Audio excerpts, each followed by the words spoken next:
Hey, somebody left a bowl and a Sprite can over there. If whoever it is, please throw it away. If you had a Sprite can, make sure it's yours. Chris, thank you, sir.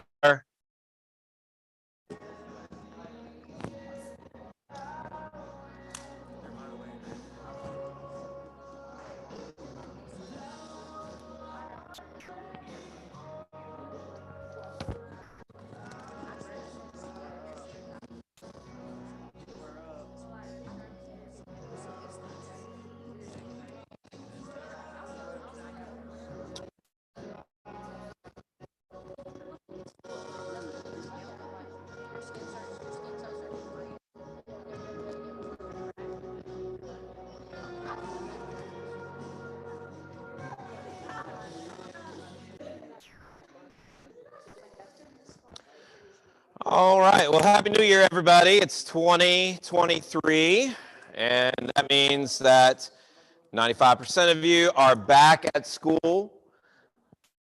5% of you are not back at school. This is going to be a little bit different tonight because I don't have microphones for tonight. So you're going to have to really kind of not talk and listen to me. But I'm excited to see you guys, excited to see y'all being today. Want to talk to you about our things that we have coming up, and we'll go from there. This Sunday, this says the 9th, but it's actually the 8th. That was too many things I was thinking about at the moment, and I accidentally put the 8th instead of the 9th instead of the 8th. But the 8th, which is this Sunday, what Sunday am I talking about? This Sunday. Thank you. And thank you for not trying to be like a goofball in that moment, because you do, because I've seen this and it's happened so many times. Somebody just jokingly says something completely different that might sound legit, and then that person thinks that that's real, and they do the thing or show up then or don't show up, when they should. And it's always, well, I thought I heard this. I said, no, we've been talking about it this way. But it's the 8th. Youth Discipleship will return. We're going to do a couple things different, one or two things different this semester with Youth Discipleship. But it starts back this Sunday. There'll be a couple of, there's one Sunday coming up at the end of this month that there will be no Youth Discipleship, because it's usually fifth Sunday singing, and it's usually a night full of singing and just enjoying it. And so I was like, you know what? I think it'd be good for us not to have Youth Discipleship. Now, if you guys want to get together and go somewhere, we can definitely do that. Just go hang out. It doesn't matter to me. One of the things I did differently, I didn't put dates as to when there will be a hangout at the cafe for this semester. And the reason being is because everybody has different days off. Some of you will share days off. Very few, there'll be very few instances this school year to where everybody has a day off. And so there's a note I put on top of this, which you need to grab. If you haven't grabbed it, this calendar's been out a week. If you haven't grabbed it, please grab it tonight. I know most of you did not grab it because several of you were not here, and those that were here, nobody grabbed a calendar. And so please make sure you grab this calendar. But one of the things it says at the very top is students who have off. There's a day off for your school. Like I know some of you have Martin Luther King Day off, some of you do not. That'll be a student hangout, okay? If you want to hang out on the days that you're off, the youth room will be open. This room here, the hangout, the cafe will be open. Go eat lunch, and so we'll have all that. So that's just for me, my way of saying, hey, there'll be time for you to come hang out. So if you're like, I don't know what to do, you can come hang out. Okay. If a group of us get together, we'll go eat lunch somewhere. If for those of you that are off, Monday we went and hung out together. And for those of you that had off but didn't come, well, I hope you had a good time. We had a good time. A couple of other things that we're going to be doing. We're going to do our theme nights like we did last year. We're on the 20th, which is a Wednesday. We are going to have Hawaiian night. Come dressed up in your Hawaiian gear, even if it's 35 degrees below, come dressed up. And then like February 22nd, another Wednesday, an 80s night. And then the 21st, which is, I believe it's a Sunday, if I'm not mistaken, for Youth Discipleship, because it's also start of spring break. I realize some of you are going to be away. Some of you are cruising. Some of you are probably going to end up going and doing something else. Would love to see y'all on that Sunday night, and we'll watch a movie together. I haven't decided on what the movie is. It doesn't necessarily have to be a full-on 100% Christian movie, but, you know, nothing with murder, sex, or language. So that rules out Avatar. That and Avatar was boring. I'm just kidding. It wasn't boring, but man, that long movie, 3 hours, 12 minutes. Oh, but anyway, you know, if it can meet those things, there are two events I want to talk to you about. Actually, three events, but I want to talk to you about two big ones. One of the events that we were supposed to do, supposed to be in the keyword, we were supposed to go to our winter retreat. Unfortunately, I had to cancel it. And the reason is because we didn't have enough of you go. I don't, you know, I get it. People have stuff that they're doing. I understand that. To say that I wasn't disappointed would not be true. I was disappointed because these things matter. These things are important. And I get it. I'm not, please hear me when I say this. I am not mad at anybody. Okay. I'm disappointed that we are not going. I couldn't justify going based upon the small number of people that were going. That's just the reality of it. And so, right now is that there is no retreat that we have planned. I would like to try to do a retreat with y'all, but I don't know how that will work. So, but Super Winter, our winter retreat, is canceled for us. We will not be going. Those of you that signed up, I appreciate you signing up. You know, when we get away for these things, retreats are very important. Jesus himself pulled away at times. Like I think one of the times he pulled away was shortly after feeding the 5,000. Jesus understood the importance of time away, and for us as believers, we gotta do that ourselves. Whether that's on a retreat, which is a great way of doing that, or we do something to where it's just us and God. But we have another event that's coming up in March. I would really like for you to go to this event. It's a one-day event. We're not spending the night anywhere. We're literally driving to Little Rock. You okay? Thought he was about to die or throw up. Maybe both. But it is March 4th. It is on the calendar. It's March 4th. It's called Lead Defend. It is a conference designed to help you stay grounded in your faith and even to grow deeper in your faith. You're going to get a lot of speakers that are going to talk to you about this is how you, as a follower of Christ, are to do the ways of Christ. This is the response. This is the Christian response to what do I do when my friend comes out as this or says this or believes in this or have a teacher who is this or whatever. Because the reality of it is not everybody believes the way we believe. This is a conference meant to help you stay grounded in your faith and to grow in your faith. Let's see. Show you this video.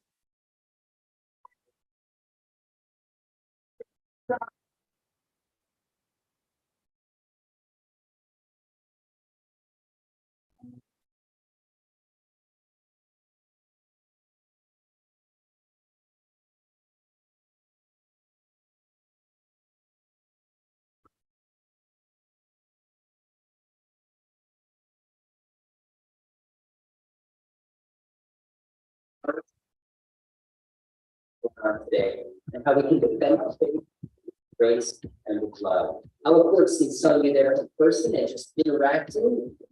I had a chance to put in you and then faith, which is scripture by doing with grace and with love.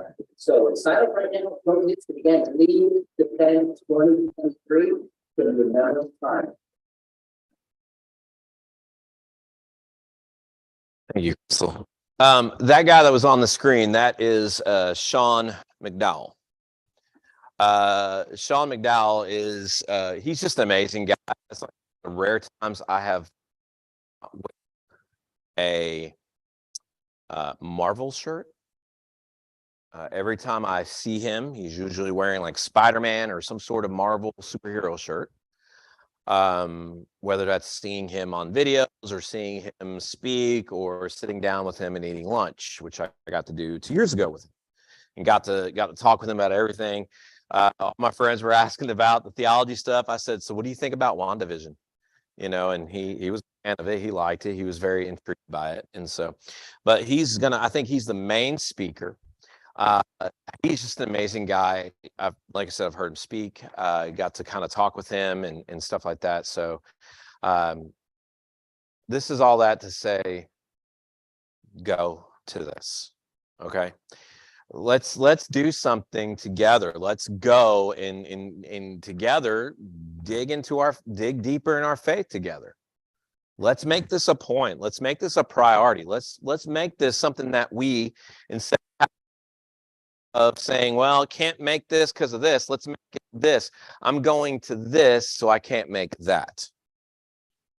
That's my challenge. It's March 4th. You have time to set schedules. I realize that there might be something that you cannot get out. I realize that. But I really, really feel you should make this a priority. I really feel like this is something you to go. We'll go to Little Rock. It's not expensive either. But if money is an issue, as always, money is not the issue. I will pay your way. All you got to do is tell me, can't afford to go. You know, I can't afford to do really anything on that. Guess what? I'll make sure you're covered. I'm not going to let you go hungry. We'll do whatever it takes for you to get to go. I hope that you guys know this about me by now. But I can't do anything about it if you don't go. Make the effort. March. You have plenty of time to schedule and to do the things that you need to do to where you can go. Sign up tonight. Crystal will have a sheet of paper back there with your name and your cell phone number. Please make this a priority to go. That's all I can say about it. That's it. But here's the other deal. If we don't have enough to go, not gonna go. With way many events this year. I'm just saying it. But it's up to y'all. We are doing another unique little thing, a worship night. That worship night is called trying to do a fifth quarter to where two of our teams are playing together at home. Nightmare. Can't happen. Just doesn't work. Trying to look to where at least one team's home on a Friday night, or that the teams are home on Friday nights, and even if they're separate, no, can't even happen. It's we're not doing a fifth quarter in the normal sense, but we are going to do a fifth quarter in this sense. There is a Friday night in February where everybody is close. I think Quitman's at home.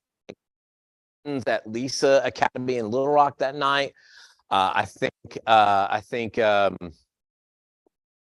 Southside is far. I want to say Nemo Vista, but it might be even closer than Nemo. I can't remember. It's February 3rd. So we're going to have a late night event, calling it overtime, because what happens in a game when two teams are tied? What is it called? Overtime. Yeah. The only real schedule of people that are flexible is Greenbrier, because there's nobody in Fort Greenbrier that's playing this season, because cross country or track doesn't start until later, like March, April. And so, and Emery is, she retired. She retired from track, because you did track for like a couple days, or cross country. Well, I'm a guy, so sir, just a couple, what was it? It was like 2 days, but you were there, you're an athlete. It's still an athlete, still an athlete. It's like, a 17-minute mile run is still the same distance as a 5-minute mile run. That's what I tell myself every day. So, but we're gonna have my goal for us is to have a live band. I have a friend that I want to see if I can get him to come speak, and so I'm looking forward to that. And then I'll talk to you about the other stuff. So let's begin. The new year, right? What do people do during the new year? They do resolutions, right? Right. And I forgot to do something. Give me just a moment because I forgot to do something. Not good. Got it. What's close enough?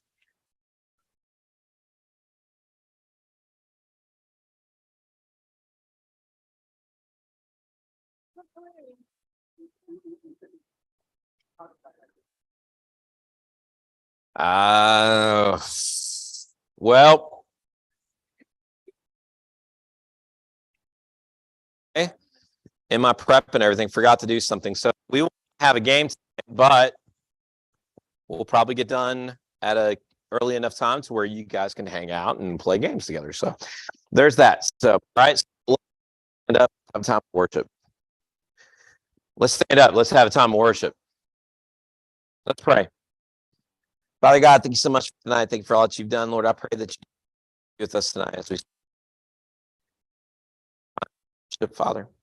Lord, help us to focus on you. Let this be the semester that we take our faith and go stronger with it, that we take our faith, we go deeper with it, Father. And Lord, as we talk about what does it mean to be this with this not yet that we're going to spend so many weeks talking about, Father, help us to really, in those moments of not yet, just focus in on you and lean heavily on you.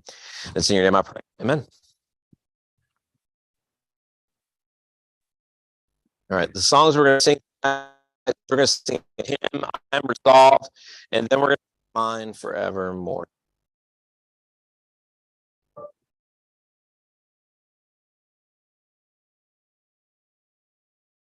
I'm resolved no longer to linger, charmed by the world's things that are higher, things that are nobler. These have blurred my sight.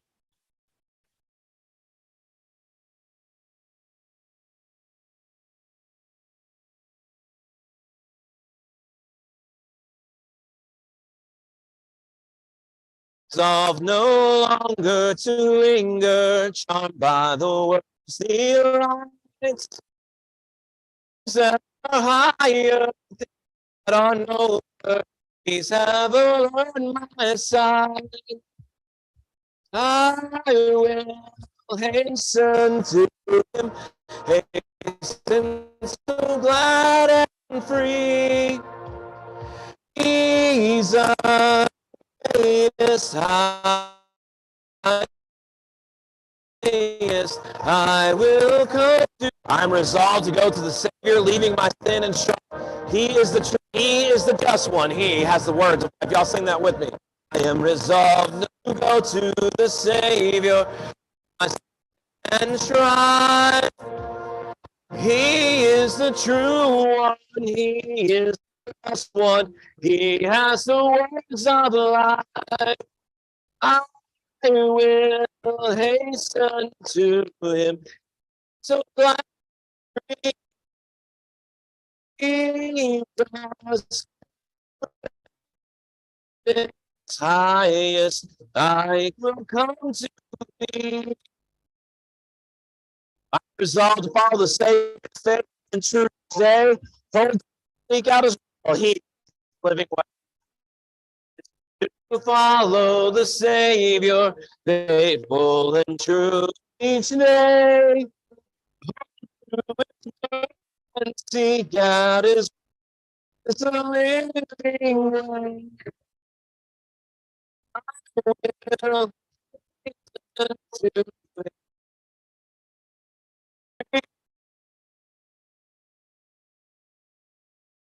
Jesus, greatest highest to thee. I will listen to him. Listen to him free.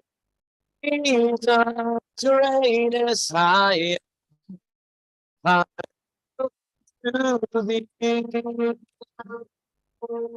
Haste to him, hasten so glad free. Jesus, greatest high, I will come to thee.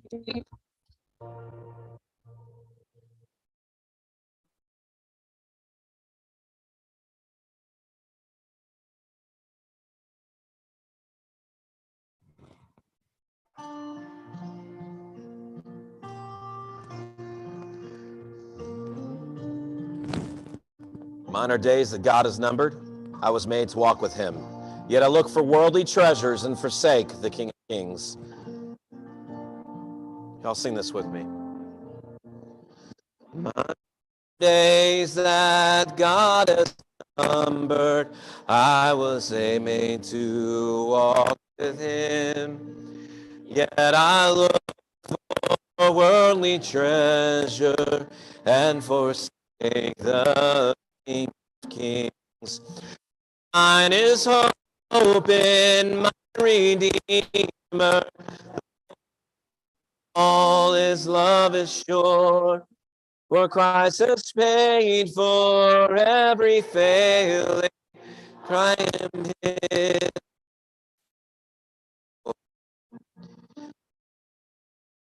Got minor tears and travel where I good. Sing our tears in the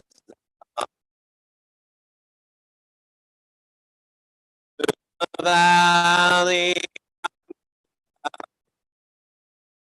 Fear no earthly good. His peace in heaven, strength times of pain will not be wasted. Christ completed me.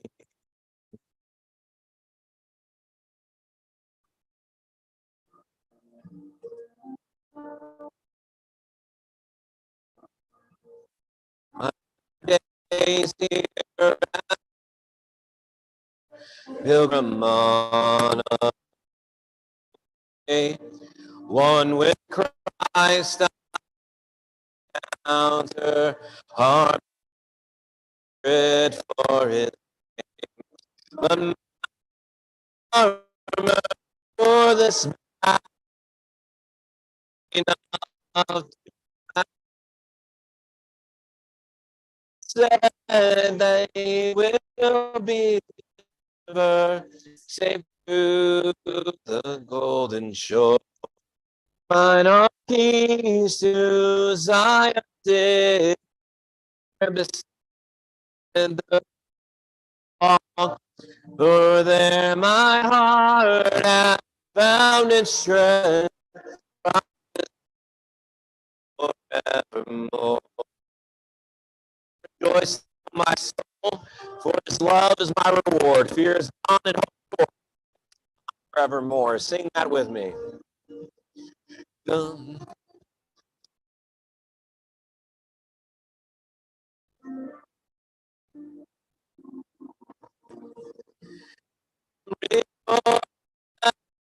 My soul, for his spirit, open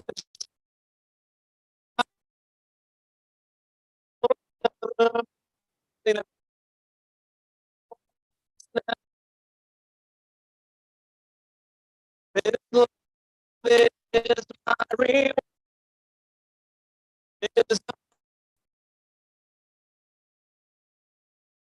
Christ is mine forever. Rejoice now, for his love is free. That is all.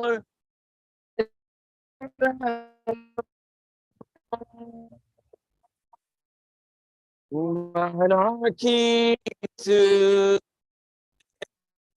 with my side. There my heart has found its treasure, mine for forevermore. Christ is mine forevermore.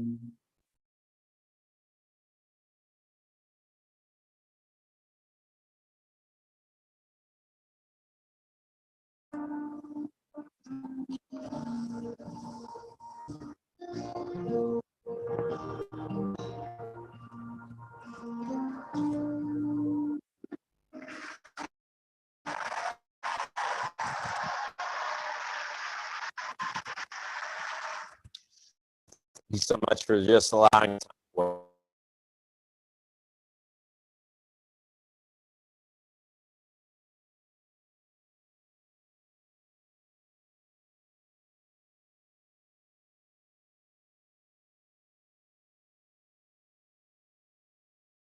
Give me just one moment.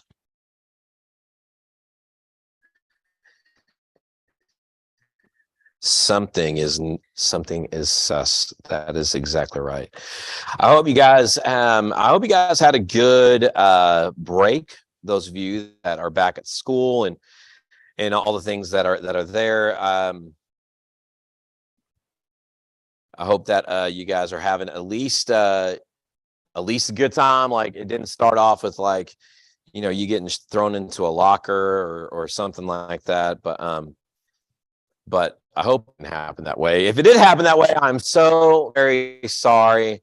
I can relate to, like, kind of being bullied. Surprise, surprise. This may shock you. I was not the cool kid in school. I know. Calm down. Calm down. Calm down. I was not the cool kid. Believe it or not, I was made fun of. I mean, but I go and get stuff out of a toilet because somebody thought it was cool to throw it in the toilet.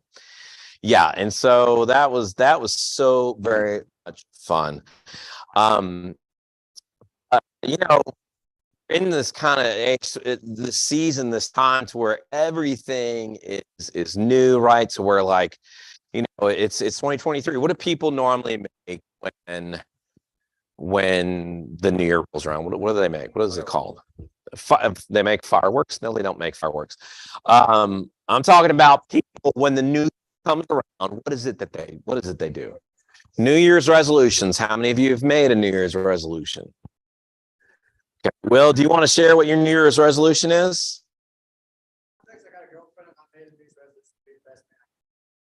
There you go. All right. Well, guys, take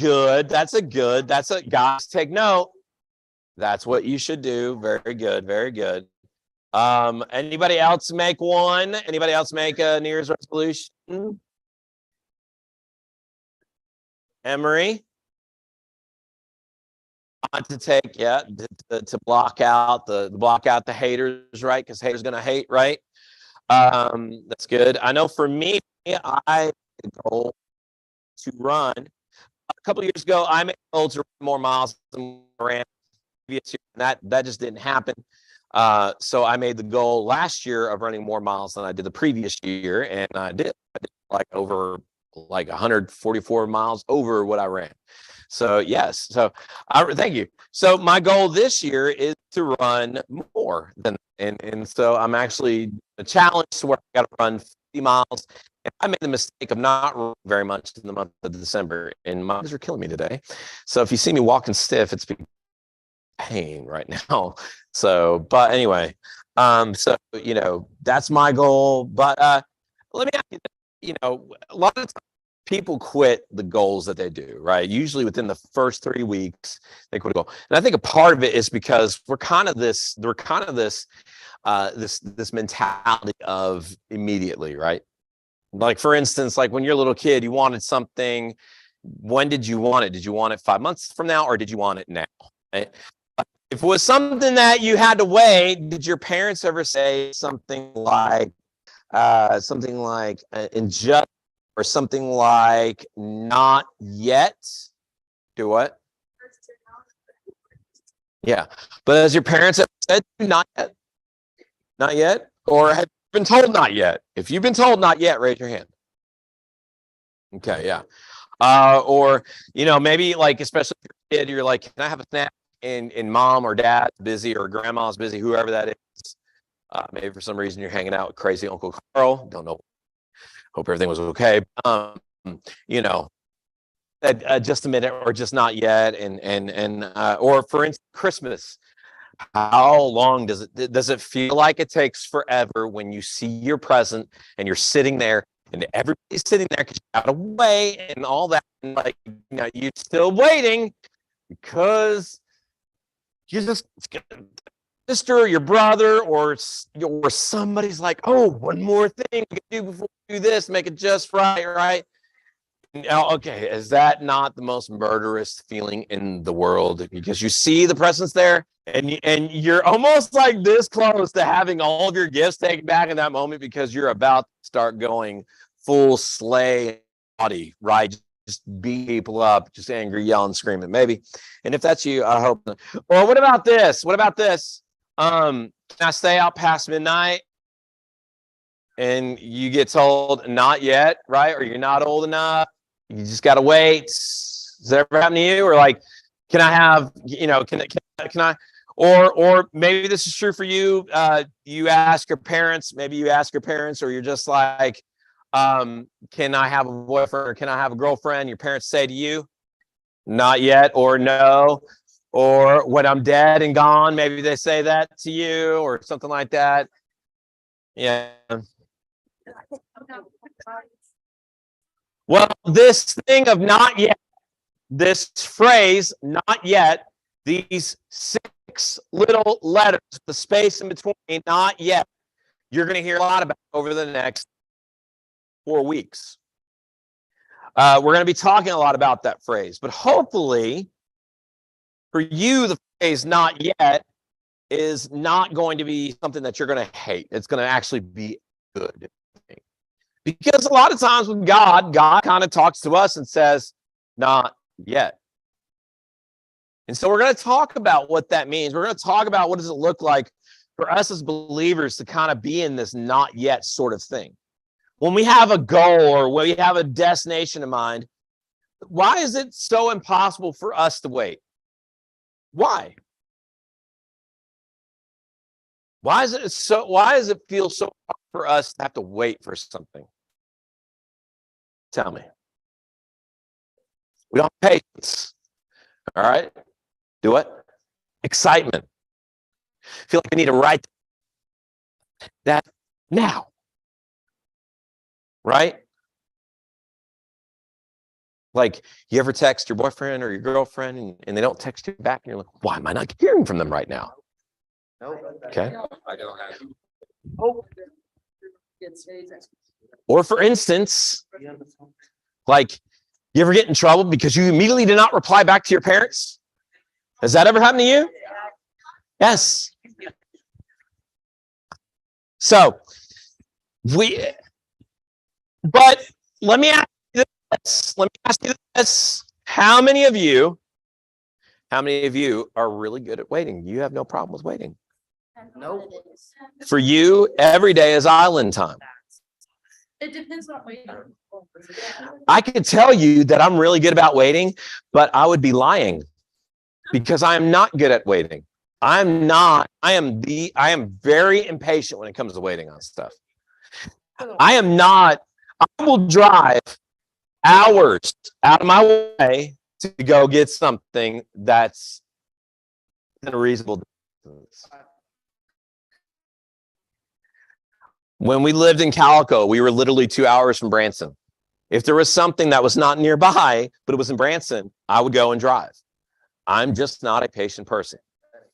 That's just now how now I have gotten better. I've gotten more chill with the things, with the waiting, but still, even now, I'm just like, And so anyway, but I confess that to you. I am not, but you know, if you are, to quote a creator, you're a unicorn. Thank you so very much. Good for you. Well done.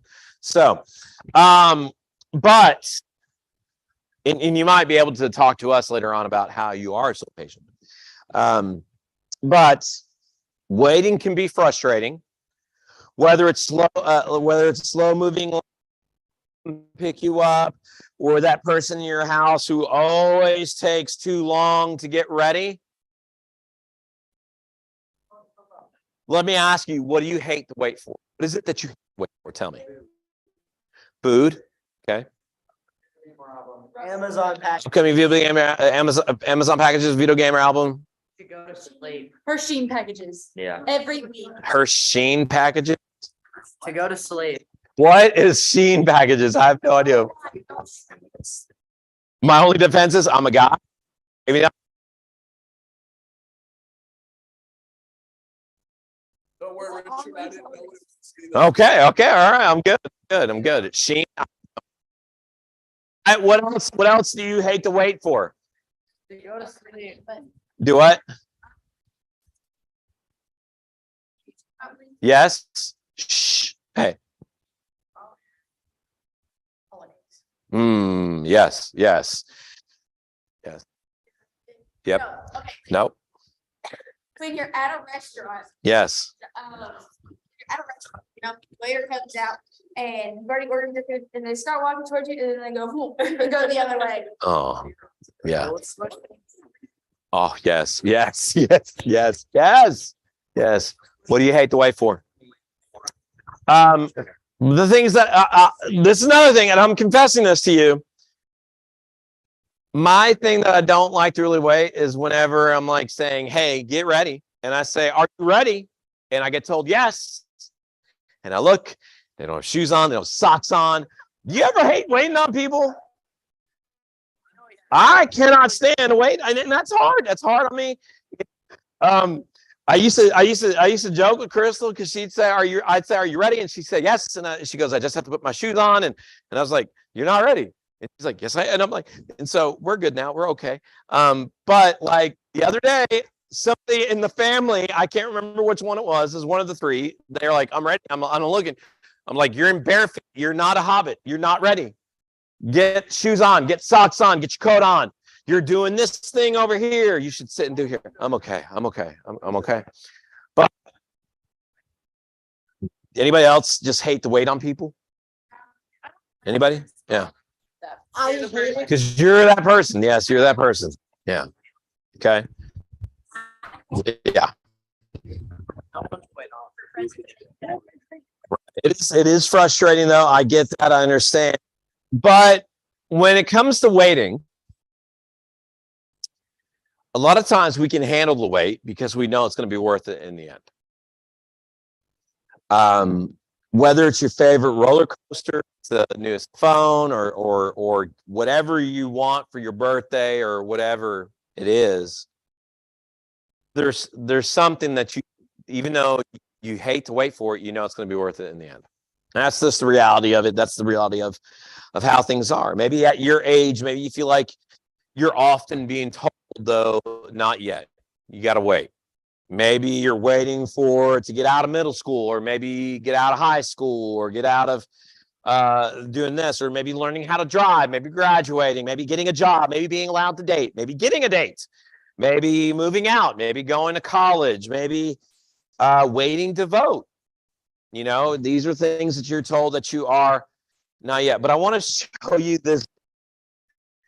And it's a condensed clip of this video. It's I can't remember what lunch recess or something like that. But anyway, this is like this guy walks around, he's talking to kids. And so I've got this video I want to show you. Watch this video, listen in, and especially listen in to the last kid. Very interesting stuff.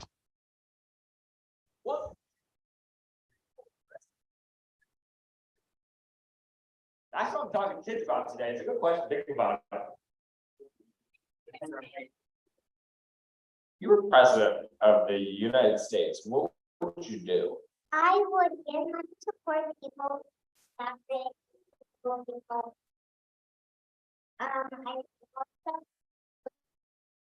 look yes and get a suggestion box, so that way I can make the world a better place and stop violence. If you were the president, what would you do? Well, I used to inform laws about brushing teeth, because I have a lot of cavity issues. Tell me more About the president or the cavity? about enforcing brushing teeth laws. I could see before brushing teeth laws, because it would kind of weird. Is like a police officer sitting in your bathroom watching you brush your teeth. Do it. Yeah, something could happen. You could do it by drone, I don't know. What's the punishment if you don't brush your teeth? Might have to pay a fine or brushing your teeth more often. Oh, so you gotta double down? Yes. I would like to make some rules. What rules would you Oh, but Simple question now. make? About if you were president, what would you do? If you were in a position of extreme power, how would you handle that? Just a little piece of power a day? This much power, then Show me what power is very well. this much power, this much. Any 5 minutes you do as president? But just so. Well, I do like tacos, so maybe like Tuesday, I'd let a bunch of people, like some people gather around and have a peek. Because presidents really do a lot of hard work. It's very important to the city. Taco Tuesdays. So, my friend, what would you do if you were president of the United States? Let there be no homework and no school. No school, no homework, tell me why. It's tiring. My feet hurt all the time. You think education should end? Yes. Can you tell me a little more? Stop the bees. What? Mosquitoes event. You want to stop the mosquitoes? What, how? I don't know. Do you think kids should be able to vote? No. If they got.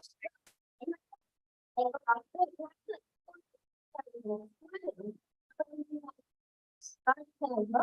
you think you would make a good president? I don't think right now, but probably in the future. Look, you can't be the president, so then you have to like. You make. I would stress you probably because one thing we crowding around you, you can take you and you'll. One of the parents coming down it is maybe the helicopter taking pictures. It's like very stressful. How do you know all this? Like listening to like the facts that are like really important and talking a lot. How, 6.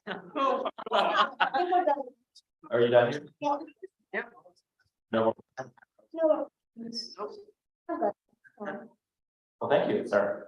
Bye. Oh man, yeah. So all right, that last kid seems to have like a pretty wise approach to something that we all struggle with. You know, sometimes we want the opportunities, we want the freedom that comes with growing up, but we just don't wait for it.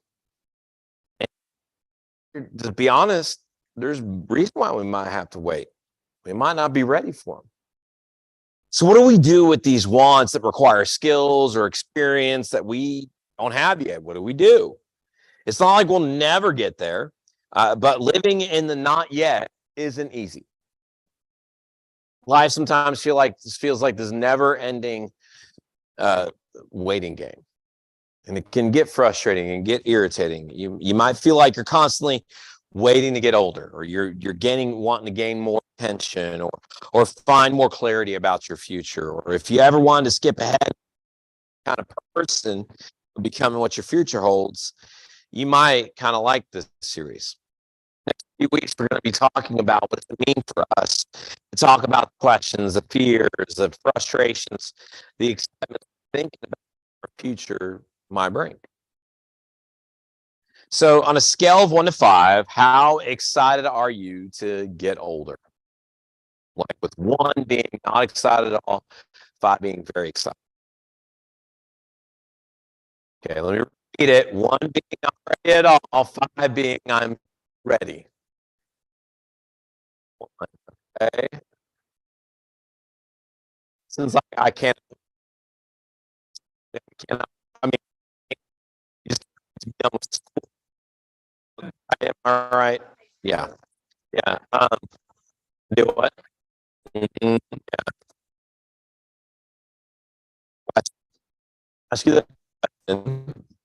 One thing, y'all, what's something that you're not yet prepared?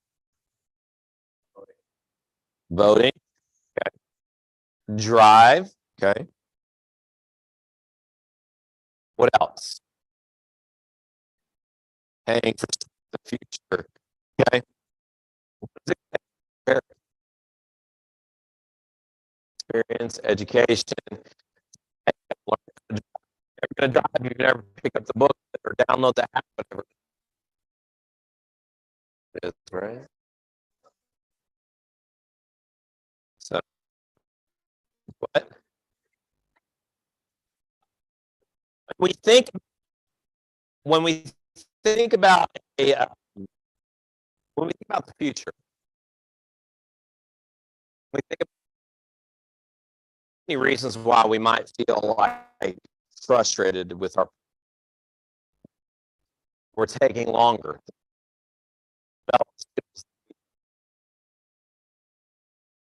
Same mistakes we swore we'd never make again.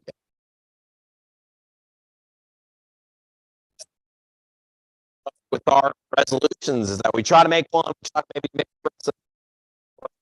this. I'm going to be better in the classes that I'm struggling in. And because of that, and you just kind of want to give up, and it gets frustrating, it gets hard, and you feel like you're doing the same thing.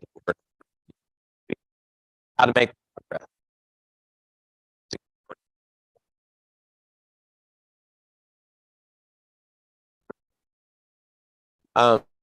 Getting my CDL, which enables me to drive.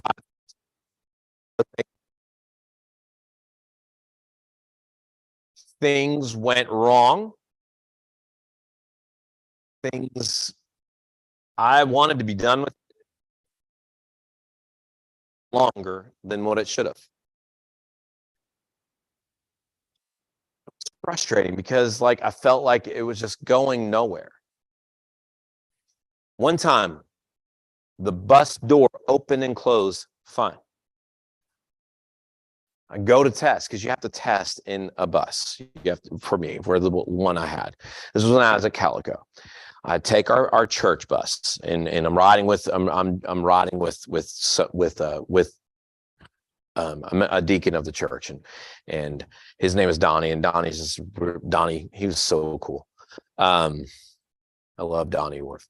And so we went, and so we spent the day together. We drove, and it was working fine. It's where I'm supposed to test. Go to open the door. The door doesn't open. Can't get the door to open. Cop comes out because he's supposed to be testing. He said, "We cannot test. The bus is not in working order." That was months it took to get the bus to fix. And stuff like that. It was so frustrating. It was so incredibly frustrating. And I had to wait to just, sit in this limbo, because here's the thing, that meant I had to do like more studying because I didn't want to forget the stuff that I did have, that I did know. In fact, when I finally got the test again, the woman looked at me and she said, "I know you're not mechanical. I get that." But she knew that I knew what to do with the bus. She knew I knew how to handle the bus. And she was talking about that, and it was such an awesome sort of experience in the end. You know, it was a blessing in the end. I was able to get, and then I go to get my license and they say, which one of these are you supposed to select? And I was like, I don't know. What do you tell me? What am I supposed to select? You guys are the ones supposed to know. And they looked at me and said, no, we can't tell you. And I was like, but you're supposed to tell me. And so I had to sit there and I had to think it out and I had to deduct. And it was just more of that stuff. And then I chose and they're like, yeah, you chose the right one. I was like, you could have just told me that. So I took the chair and I threw it at her like that lady did to the Waffle House. No, I'm just kidding. I'm just kidding. I'm just kidding. It was Waffle House, it wasn't Dairy Queen. What are you talking about? Why are you saying Dairy Queen? Anyway, have y'all seen the video? Anyway, we'll talk more about it later. But I was frustrated because things just weren't working out when I wanted them to, how I wanted them to, but it had to take time and had to take, you know, to where now I can look at, you know, through all that experience, I can look and see this is what, you know, and I get it and I understand. But no matter how old you are, it's normal to occasionally feel unhappy with the progress that you're making. For some of us, that frustration might lead us to work even harder, to get more frustrated at ourselves. For others, the frustration might make us give up. Might make us want to try something else or just simply stop trying at all. Whether it's our hobbies, our grades, our training, our relationships, or our faith, we have to figure out how to make progress while being patient with ourselves at the same time. So, have you ever felt frustrated with yourself? If you have, raise your hand. Have you ever felt frustrated with yourself? Maybe it's about the progress you're making in something or some area of your life, or, you know, and maybe for you, you handle it well, but maybe for you, you just didn't handle it well. There are moments when I handled stuff like having to handle it, and there are other moments when I just did not handle it well. It happens. I get that. 5 years from now, let me ask you this. What's one way you hope to have grown in your faith? Have grown in your faith, or maybe just grown as a person.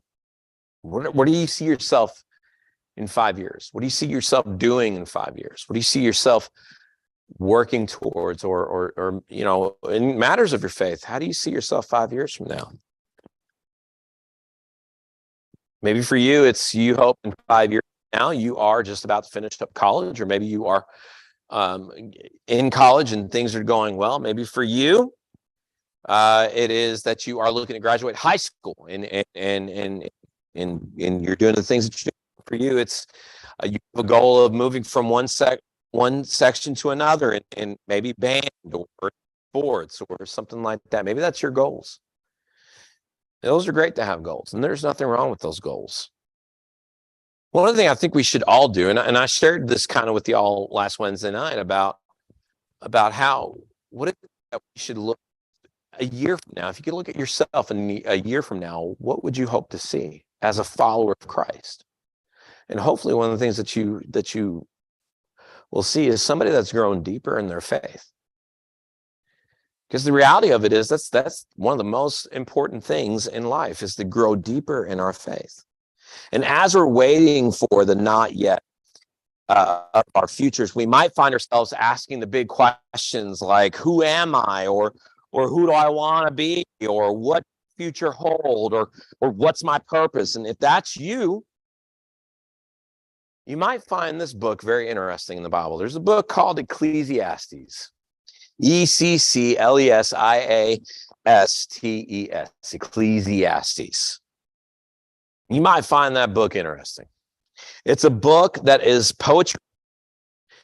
It wrestles with what might be the biggest question in life. What is the meaning of life? Now, I'm going to tell you, I'm going to warn you, Ecclesiastes is to be in a good mood. It's very hard to read. It's very depressing, but it does deal with this question: what is the meaning of life? And the author that is credited is King Solomon, and I'm sure some of you might know who King Solomon is. King Solomon was considered the wisest man, wisest king that Israel ever had. Wasn't a perfect king, but he's known as the wisest king that the people of Israel ever had. He lived almost 3,000 years ago, and he's known for this incredible wisdom that God gave him. And as Solomon was thinking about the future, about the meaning of his life, about what the future is going to hold, these are the words that he wrote. Ecclesiastes chapter 3, beginning verse 1, it says, there is an occasion for everything and a time for every activity under heaven. A time to give birth and a time to die, a time to plant and a time to fruit, a time to kill and a time to heal, a time to tear down and a time to build, a time to weep and a time to laugh, a time to mourn and a time to dance, a time to throw stones and a time to gather stones, a time to embrace and a time to avoid embracing, a time to search and a time to count as lost, a time to keep and a time to throw away, a time to tear and a time to sow, a time to be silent, a time to love and a time to hate, a time for war, time. What does the worker gain from his struggle? God has given the children of Adam to keep them occupied. He has made everything appropriate in its time. He has also put eternity in their hearts, but no one can discover the work that God has given from beginning to end. Dying, tearing down, weeping, mourning, war. And by the way, if you're into really the classical music, the music of the 60s and 70s, you might be like, that song sounds familiar. Well, it's because it was recorded by, I can't remember the name of the band, the Byrds, and it's this passage in Ecclesiastes, a time to be born and a time to, all these things, weeping, tearing down, or don't sound really fun. They don't sound like something you read as, hey, I want to feel good. Let me read this. But according to Solomon, even the uncomfortable and sometimes painful parts of life have a time. I don't think Solomon wants us to ignore the slow, the unpainful lives. I don't think he wants us to simply wait for them to end so our future can unfold. I think Solomon is kind of inviting us into this realization that every bit of our life has a purpose. Even the times that feel pointless or difficult, that there's a purpose in this thing. As this plays in the background, very loudly, but as this plays in the background, watch and see how we're seeing a time lapse of something that takes a long time to unfold. Solomon didn't promise that God would make life better or easier, away the uncomfortable stuff, make everything perfect. Instead, Solomon said, God made everything beautiful in its time. Now, this video I'm showing you is sped up, but all of these flowers took time to grow into what they were meant to. Took time, took energy, took patience. That's true for you and for me as well. It takes time and effort to see the beauty of God's plans for us unfold. None of these flowers are technically perfect, but they're still beautiful. Same is true in our life. Won't be perfect. If anybody tells you that life is perfect, they're selling you something. Throw punch them in the name of Jesus. Okay? No, don't throw punch them. Because then you'd say, where'd you learn it? You have to say Richard and anyway, don't do that. Okay? But don't believe them if they tell you that, because life is not perfect. Life is hard. Life is full of moments that maybe because of your choices or because of somebody else's choices, that you have to deal with the consequences, that you have to deal with how things don't work out the way we want them to. But maybe in these moments or this season of waiting for you, God is using these moments to cultivate, to help you grow, to help you understand. And you just don't see it yet. Challenging things will happen to us. Get uncomfortable in order to grow. And when flowers bloom, it's easy to sell the end result. But before these become everything they were meant to be. They experienced long periods of waiting while growth was happening, even if it was barely noticeable. In the same way, when it feels like you're just waiting, remember today much value as well. For you to think about as I ask the question is, what is something that your experience feels challenging or feels pointless? You might be able to use the experience to help you.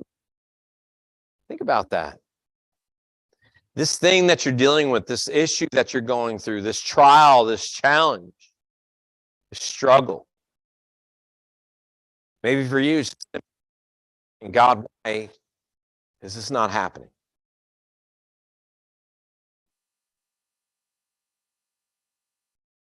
Maybe you have to start looking at it as what is it that God is trying to show me in this time of waiting?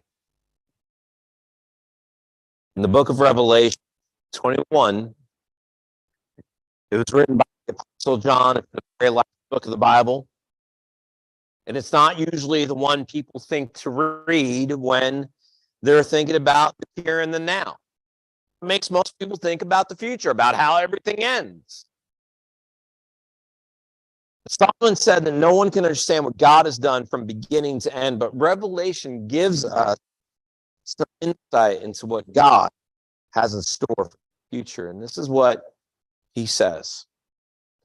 This is John. He's writing what he says. He says in Revelation 21, beginning in verse 1, he says, "Then I saw a new heaven and a new earth.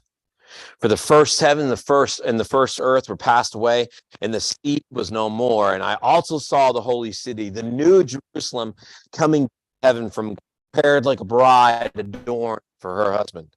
And I heard a loud voice from the throne, God, look, God's dwelling, and they will be people, and with them, and will be their God. Will wipe away every tear from their eyes. Death will be no more. Grief, crying, and pain will be no more. Previous thing.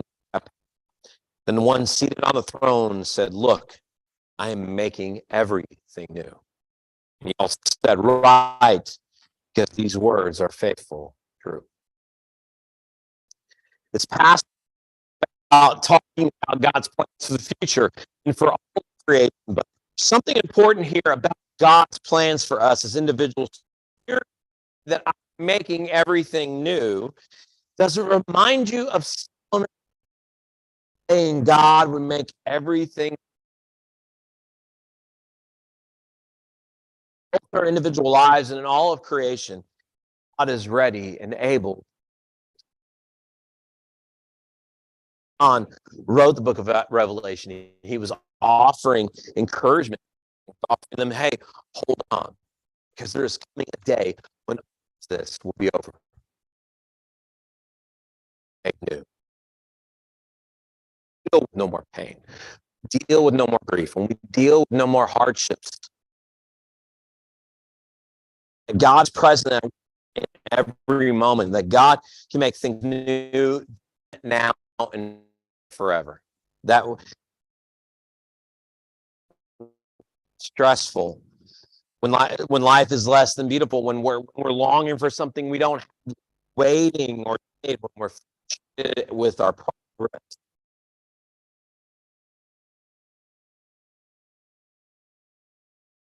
Solomon and John have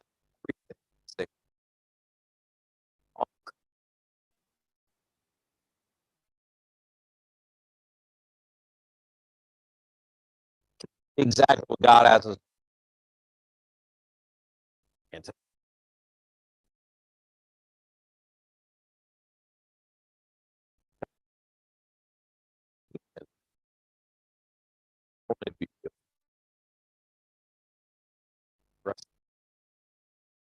I live in the kind of not yet moment.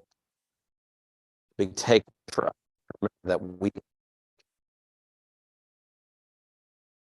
like your someday ignore